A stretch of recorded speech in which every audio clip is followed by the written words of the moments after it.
आप गरीब और अमीर विषय पर 200 से 400 शब्दों के बीच एक कहानी इस प्रकार लिख सकते हैं। गरीब और अमीर। एक गांव में दो पड़ोसी रहते थे, रमाकांत और धर्मपाल। रमाकांत एक साधारण किसान था जिसके पास थोड़ी सी जमीन थी। वह बड़ी मेहनत से अपने परिवार का पालन पोषण करता था। उसके पास धन कम था पर संतोष और खुशी बहुत थी। वह शाम को अपनी झोपड़ी के बाहर बैठकर अपनी बेटी को कहानियां सुनाता और हौंसाता था। धर्मपाल गांव का सबसे अमीर व्यक्ति था। उसके पास बड़ी हवेली, कई खेत और ढेर सारा पैसा था। लेकिन धर्मपाल हमेशा परेशान और चिंतित रहता था।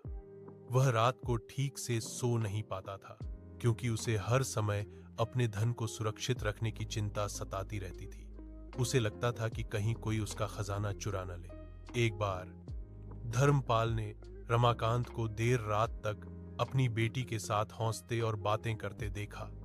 उसने रमाकांत को अपने पास बुलाया और पूछा, रमाकांत, तुम्हारे पास इतना कम है, फिर भी तुम इतने खुश और निश्चिंत कैसे रहते हो? मुझे तो इतनी दौलत होने के बावजूद रात को नींद नहीं आती। रमाकांत ने मुस्कुराकर जवाब दिया, सेठ जी, मेरे पास भले ही कम धन है पर वह मेरी मेहनत का है।